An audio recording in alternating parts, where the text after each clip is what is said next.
na kinakaharap ng establishment na sa tingin niyo po is nakaka-affect po sa daily operation ng establishment? May mga times din po kasi na kumbaga matuman ko na sa business. Pero yun pa rin ako is kumbaga yun. Kasi bago lang din po ito, kumbaga nakakakala ko. Kumbaga everyday yun, freshly baked po kasi araw-araw po kasi namin pinapalitan. Bawal po kami istangan ng donuts. Yun lang po. So, paano nyo na-approach o na-resolve yung mga problema nyo sa ethical way po? Kumbaga ano lang, binabase din po namin sa araw, kumbaga nagkaroon pa kami ng observation sa kumbaga sa Lunes hanggang Linggo. Kung ano po ba yung mas mas maraming tao. Kumbaga sa Lunes maraming tao, mas maraming ng gano'n. Sa Martes, kumbaga ano na, gano'n na. Kasi yun nga po, nakakapagpapala kasi bago po na. Ito po bang mga challenges na pinakaharap nyo? Ganun po ba siyang positive impact na nakakatulong po sa inyo para mag-grow yung establishment na? Masok lang, sa tingin ko parang maganda. If you have competitors, ano yung advantage and disadvantage nyo sa kanila? Yun, especially big. Kapag araw-araw namin ginagawa. Araw-araw namin. Kasi once na ma-stackan kami na yung is parang hindi na kami pinapabigyan. Question number 2. Ano pong strategy meron kayo at paano nyo po na-apply ito para makuha yung standard na gusto nyo sa establishment na meron kayo? Kagaya nga nung sabi niya na freshly baked kami araw-araw, yun yung kumbaga strategy namin para mas makilala yung shop namin. Kasi unlike sa ibang donut shop na dinideliver lang sa kanila yung mga donut, syempre nagkakaroon yun ng shipping. Then parang nagkakaroon lang yun ng preservative para hindi masira yung ginagamit nila. Yun sa amin ang freshly baked kami mismo yung gumagawa. Kaya sure namin na ma-maximize namin yung maximum days na kailangan magpagil yung donut. Do you think it's enough para mas grow yung meron kayo ngayon? Sa tingin ko naman, medyo enough na siya para mas makilala yung shop namin. What is specific steps and procedure do you implement to ensure that ethical standards are consistently maintained in your workplace?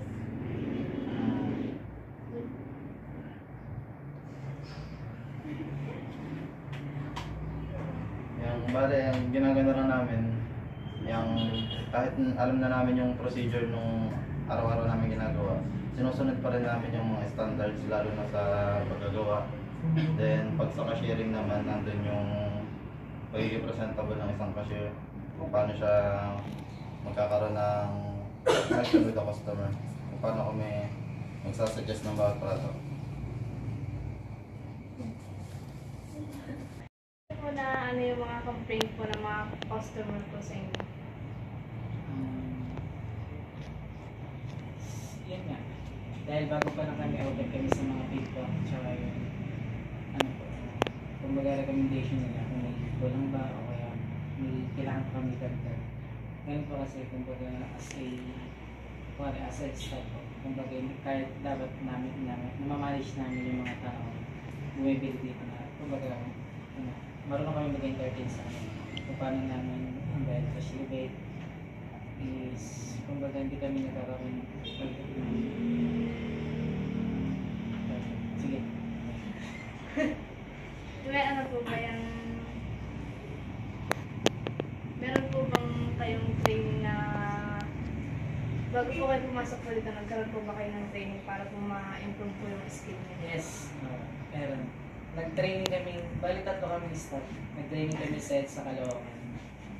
Yes, doon kami tinuruan lahat ng kung paano yung design, kung paano gumawa ng donuts, kung paano yung kung paano namin i-present yan sa bibili sa amin. Paano niyo po sinusuportan at in-encourage yung staff niyo po ongoing growth and professional development, including training programs, mentorship opportunities po. Yan, dahil tatatlo kasi kami. Kumbaga, naiintindihan namin yung isa't isa. Kami na rin kasi yung guys kayo. Pagka marami pang gawa, is papasok kami ng this. Pero ang time talaga namin is 7. Para 7 to 10. Yung 3 hours na is pagagawa. Tapos yung 10 na is bukas ang rest. Sa inyong time management. Sa amin kasi is mas sinagaan ko lang yung pasok. Kumbaga, kapasok ko na isa na 6 kasi na 5 para makapagawa kami. Para sa pagkawa ng mga 9 hours yung mga pag-alis na tao.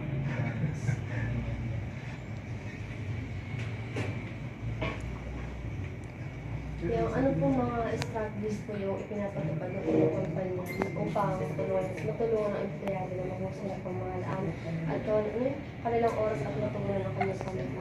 Nangyari po doon po sa strategies ano po yung mga strategies na ginagawa niyo sa inyong establishment para po matulungan yung inyong mga employees? Ano lang, partnership. Kumbaga nag-isahan kami ng gawa. Kumbaga minsan po kasi may hindi pumapasok. Tapos yung isa po ay kumbaga siya yung siya po mismo yung nilalaga. Hindi ko nagtinda siya na yung panahon. Explanation mo na. Yung ano po sir, nangyari po sa sa inyo pong kumpanya, ano po yung mga strategies na inyo pong ginagawa para po mga panatili po yung magandang samahan po, kunyari po yung magkaroon po ng yun po para matulungan po yung inyong mga empleyado na kaya po ma-manage po yung time ninyo.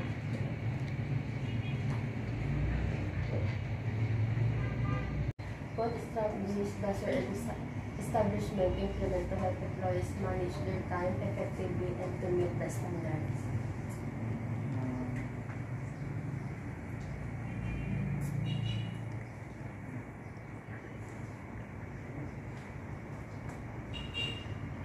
Yan nga is, kumbaga, dumating din sa times na, kumbaga, makakatamad. Pero, kami, parang, kasi kami yung fellowship ng mga other, tsaka partnership na rin. Kasi, kumbaga, nagkakaintindihan ko mga. Nagkakaintindihan kasi kumbaga, kung sino yung sa cashier, kung sino yung magagawa. Kami na naman po. Kumbaga, kung kailangan din po namin na i-ask namin sa boss na kung sino kung anong time may papasok, anong time po may gagawa. Yung mga programa o proyekto na sinasalihan po ng kumpanya, ng business po ninyo para po makatulong sa community.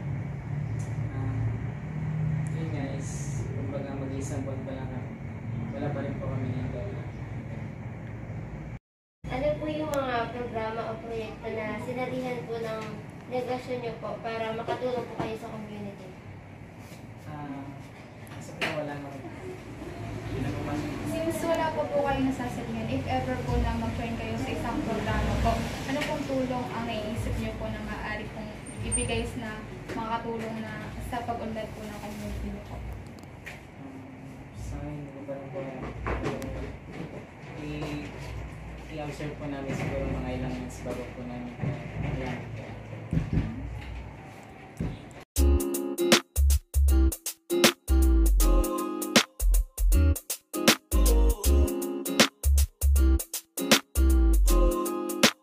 Halfway house, you know what I mean? Ewan ko kung paano ko bibit-bitin yung pagtingin ko, kasi kung hanggang tingin lang ay bitin. Ayoko rin naman to kim-kiming, kaso mukhang hindi ko pa rin to sa'yo kayang banggitin. At baka isnabin mo lang at di mo pansinin, bitin kahit na MP, bira, G, nangin.